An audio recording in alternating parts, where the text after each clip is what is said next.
নমস্কাৰ বন্ধুসকল, আপোনালোকক ষ্টাডি পাৱাৰফুল চেনেলটোলৈ পোনপ্ৰথমে স্বাগতম জনাইছোঁ। বন্ধুসকল, আজি আমি আলোচনা কৰিম 2019 চনত হৈ যোৱা Assam director of health service এক্সামৰ 10টা মোস্ট ইম্পৰ্টেণ্ট MCQs। বন্ধুসকল, এই প্ৰশ্ন কাকতৰ ওপৰত মই অলৰেডি 3টা ভিডিঅ' আপলোড কৰিছোঁ। আপোনালোকে যদি সেই ভিডিঅ'বোৰ চোৱা নাই, ডেছক্ৰিপশ্যনত ভিডিঅ'ৰ লিংকবোৰ দিয়া আছে, আপোনালোকে তাত গৈ চাই ল'ব পাৰিব, নহ'লে ভিডিঅ'ৰ প্লেলিষ্টত গৈও ভিডিঅ'বোৰ চাই ল'ব পাৰিব।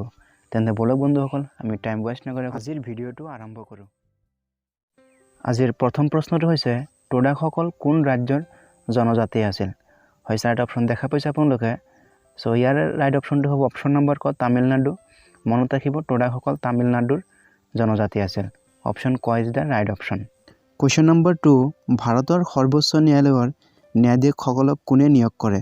হয়, ভেৰি ইম্পৰ্টেণ্ট প্ৰশ্ন হয়।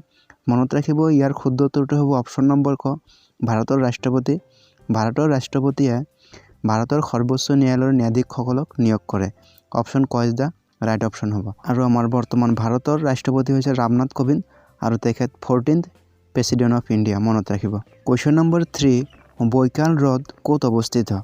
বন্ধুসকল, প্ৰতিটো প্ৰশ্নই DSS এক্সামত আহিছিলে। আপোনালোকে প্ৰশ্নবোৰ ভালকৈ চাই ল'ব। ইয়াৰ শুদ্ধ উত্তৰটো হ'ব অপশ্যন নম্বৰ খ ৰাছিয়া। মনত ৰাখিব, বৈকাল হ্ৰদ ৰাছিয়াত অৱস্থিত। কুৱেশ্যন নম্বৰ 3, ভাৰতৰ প্ৰথমজন উপ প্ৰধানমন্ত্ৰী কোন আছিল? হয় বন্ধুসকল, মনত ৰাখিব, ইয়াৰ ৰাইট অপশ্যনটো হ'ব অপশ্যন নম্বৰ খ চৰ্দাৰ বল্লভভাই পেটেল। চৰ্দাৰ বল্লভভাই পেটেল আছিল ভাৰতৰ প্ৰথমজন উপ প্ৰধানমন্ত্ৰী। অপশ্যন গত যিটো আছে মৌলানা আবুল কালাম আজাদ, তেখেত আছিল আমাৰ স্বাধীন ভাৰতৰ প্ৰথমজন এডুকেশ্যন মিনিষ্টাৰ। মনত ৰাখিব। কুৱেশ্যন নম্বৰ 5, বাবৰৰ আত্মজীৱনীখনৰ নাম কি? হয় বন্ধুসকল, 4টা অপশ্যন দেখা পাইছে আপোনালোকে। So' our correct answer will be option number ঘ তুজুকি-ই-বাবৰি। বাবৰৰ আত্মজীৱনীখন হৈছে তুজুকি-ই-বাবৰি। বন্ধুসকল, এনেকুৱা ধৰণৰ প্ৰশ্ন প্ৰায়বোৰ এক্সামতে অহা থকা দেখা যায়। চ' আপোনালোকে ভিডিঅ'টো ধৈৰ্য সহকাৰে সম্পূৰ্ণলৈকে চাব। কুৱেশ্যন নম্বৰ 6, অষ্টাধ্যায়ীৰ লিখক কোন আছিল? হয়, 4টা অপশ্যন দেখা পাইছে আপোনালোকে। চ' অপশ্যন খ ইজ দ্য ৰাইট অপশ্যন হ'ব পাণিনি। অষ্টাধ্যায়ীৰ লিখক আছিল পাণিনি। মনত ৰাখিব। কুৱেশ্যন নম্বৰ 7, লীলাৱতীৰ লিখক কোন আছিল? হয়, খুবেই গুৰুত্বপূৰ্ণ প্ৰশ্ন। মনত ৰাখিব, অপশ্যন ক ইজ দ্য ৰাইট অপশ্যন হ'ব দ্বিতীয় ভাস্কৰাচাৰ্য। দ্বিতীয় ভাস্কৰাচাৰ্য আছিল লীলাৱতীৰ লিখক। কুৱেশ্যন নম্বৰ 8, ভাৰত চৰকাৰ আইন কেতিয়া প্ৰণয়ন কৰা হৈছিল? হয় বন্ধুসকল, এইটো এটা ইম্পৰ্টেণ্ট প্ৰশ্ন হয়। মনত ৰাখিব, ইয়াৰ শুদ্ধ উত্তৰটো হ'ব অপশ্যন নম্বৰ গ 1935 চনত 1935ত ভাৰত চৰকাৰ আইন প্ৰণয়ন কৰা হৈছিল। কুৱেশ্যন নম্বৰ 9, কালিদাসৰ নাটকৰ মুখ্য চৰিত্ৰ লাভ কৰা শুংগৰ ৰজাজন কোন আছিল? হয় বন্ধুসকল, আপোনালোকে নিশ্চয় প্ৰশ্নটো আগতেও পাইছে।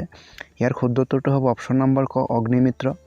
কালিদাসৰ নাটকৰ মুখ্য চৰিত্ৰ লাভ কৰা শুংগ ৰজাজন আছিল অগ্নিমিত্ৰ। মনত ৰাখিব। কুৱেশ্যন নম্বৰ 10, চিপাহী বিদ্ৰোহ প্ৰথমে ক'ত সূচনা আৰম্ভ হৈছিল?